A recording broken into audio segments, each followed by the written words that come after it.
BBC news আন্তর্জাতিক সংবাদে আপনাকে স্বাগতম। শুরুতেই সংবাদ শিরোনাম, এরপর বিস্তারিত। ইরানের জন্য খুবই খারাপ সময় অপেক্ষা করছে ট্রাম্প। ঈদের আগেই ফের হামলা হতে পারে ইরানে। লন্ডনে ফিলিস্তিনের পক্ষে হাজারো মানুষের সমাবেশ। স্থায়ী শান্তির জন্য সংঘাতের মূল কারণ খুঁজছে কাতার। এতক্ষণ শুনছিলেন সংবাদ শিরোনাম, এখন বিস্তারিত। আপনি যদি মুসলিমদের পাশে থাকতে চান তাহলে ভিডিওতে লাইক করে চ্যানেলটি অবশ্যই সাবস্ক্রাইব করে দেবেন। ইরানের জন্য খুবই খারাপ সময় অপেক্ষা করছে ট্রাম্প। উত্তেজনাকর পরিস্থিতির মধ্যে শিগগিরই কোনো শান্তি চুক্তি না হলে ইরানের জন্য খুবই খারাপ সময় অপেক্ষা করছে বলে কড়া হুঁশিয়ারি দিয়েছেন মার্কিন প্রেসিডেন্ট ডোনাল্ড ট্রাম্প। সম্প্রতি ফরাসি গণমাধ্যম বিএফএম টিভিকে দেওয়া এক টেলিফোন সাক্ষাৎকারে তিনি কথা বলেন। ট্রাম্প বলেন, ইরানের জন্য একটা চুক্তিতে পৌঁছানোই সবচেয়ে ভালো হবে। তারা যদি তা না করে তবে তাদের খুব খারাপ সময় পার করতে হবে। চুক্তিতে পৌঁছানোর ক্ষেত্রে ওয়াশিংটনের পাশাপাশি ইরানেরও নিজস্ব স্বার্থ রয়েছে।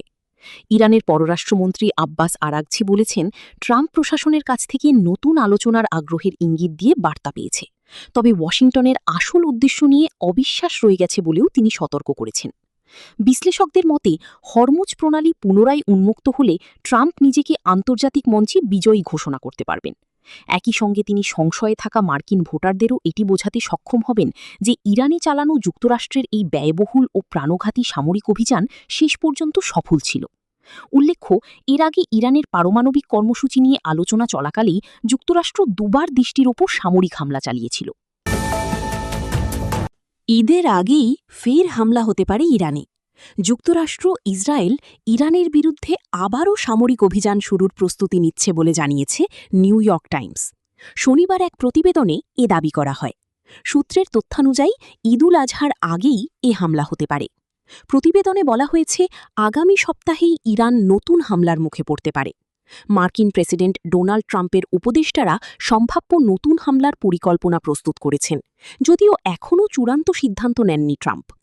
সূত্রের বরাতে প্রতিবেদনে বলা হয়, ট্রাম্পের বিবেচনায় থাকা বিকল্পগুলোর মধ্যে রয়েছে ইরানে আরও ব্যাপক বোমা হামলা চালানো এবং বিশেষ বাহিনী দিয়ে স্থল অভিযান পরিচালনা করে পারমাণবিক স্থাপনা থেকে সমৃদ্ধ ইউরেনিয়াম সরিয়ে নেওয়া। এর আগে মার্কিন সংবাদ মাধ্যম এনবিসি নিউজ জানায়, যুদ্ধবিরতি ভেঙে গেলে সম্ভাব্য নতুন অভিযানের নাম অপারেশন স্লেজ হ্যামার রাখার বিষয়টি বিবেচনা করছে পেন্টাগন। প্রতিবেদন অনুযায়ী এবারের হামলা ২৮ ফেব্রুয়ারি শুরু হওয়া অপারেশন এপিক ফিউরির চেয়ে কয়েক গুণ বেশি ভয়াবহ হবে। লন্ডনে ফিলিস্তিনের পক্ষে হাজারো মানুষের সমাবেশ। যুক্তরাষ্ট্রের রাজধানী লন্ডনে ফিলিস্তিনপন্থী কর্মসূচিতে অংশ নিয়েছেন কয়েক হাজার মানুষ। নাকবা দিবস উপলক্ষে ফিলিস্তিনপন্থী এই সমাবেশ আয়োজিত হয় বলে জানা গেছে। পুলিশ ধারণা করছে, নাকবা দিবসের এই কর্মসূচিতে প্রায় ৩০,০০০ মানুষ অংশ নিয়েছেন। খবর আল জাজিরার। এদিন ডানপন্থী নেতা টমি রবিনসনের ডাকে ইউনাইট দ্য কিংডম শীর্ষক সমাবেশও অনুষ্ঠিত হয়। দুই পক্ষের সমর্থকদের মুখোমুখি সংঘর্ষ এড়াতে বিক্ষোভের সময় ও রুট নিয়ে বিশেষ শর্ত আরোপ করে কর্তৃপক্ষ। একই সঙ্গে ঘৃণামূলক বক্তব্য বা উস্কানিমূলক স্লোগানের বিষয়ে কড়া নজরদারির নির্দেশ দেওয়া হয়। পুলিশ জানিয়েছে, পুরো নিরাপত্তা অভিযানে প্রায় ৪৫ লাখ পাউন্ড ব্যয় হতে পারে। এবার প্রথমবারের মতো বক্তারা ঘৃণামূলক বক্তব্য দিলে আয়োজকদেরও আইনগতভাবে দায়ী করা হবে। এর আগে ইউনাইট দ্য কিংডম সমাবেশে যোগ দিতে আসা ১১ বিদেশি নাগরিককে যুক্তরাজ্যে প্রবেশে বাধা দেয় ব্রিটিশ সরকার। নিষিদ্ধ হওয়া ব্যক্তিদের মধ্যে রয়েছেন পোল্যান্ডের রাজনীতিক ডমিনিক তারচিন্সকি, বেলজিয়ামের ফিলিপ ডে উইন্টার এবং ডাচ কর্মী ইভা ফ্লার্ডিঙ্গারব্রুক। বিক্ষোভের আগের দিন প্রধানমন্ত্রী কিয়ার স্টারমার সতর্ক করে বলেন, যারা রাস্তায় বিশৃঙ্খলা সৃষ্টি, ভয়ভীতি বা হুমকি দেওয়ার চেষ্টা করবে তারা আইনের কঠোর মুখোমুখি হবে। স্থায়ী শান্তির জন্য সংঘাতের মূল কারণ খুঁজছে কাতার। ইরান ও যুক্তরাষ্ট্রের মধ্যে স্থায়ী শান্তি প্রতিষ্ঠার জন্য চলমান সংকটের মূল কারণগুলো শান্তিপূর্ণ উপায়ে সমাধান করতে হবে, এমনটি মনে করেন কাতারের প্রধানমন্ত্রী Mohammed bin Abdur Rahman bin Jassim Al Thani. শনিবার আল জাজিরার প্রতিবেদনে বলা হয়, গ্রিসের এথেন্সে অনুষ্ঠিত alliance for Europe Gulf geopolitics and investment সামিটের ফাঁকে কাতারের প্রধানমন্ত্রী কুয়েতের প্রধানমন্ত্রী Mohammed Sabah Al Salem Al সাবাহার সঙ্গে বৈঠক করেন।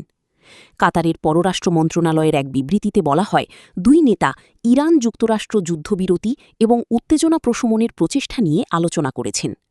বৈঠকে কাতারের প্রধানমন্ত্রী বলেন, চলমান মধ্যস্থতা প্রচেষ্টায় সব পক্ষের ইতিবাচক সাড়া দেওয়া প্রয়োজন।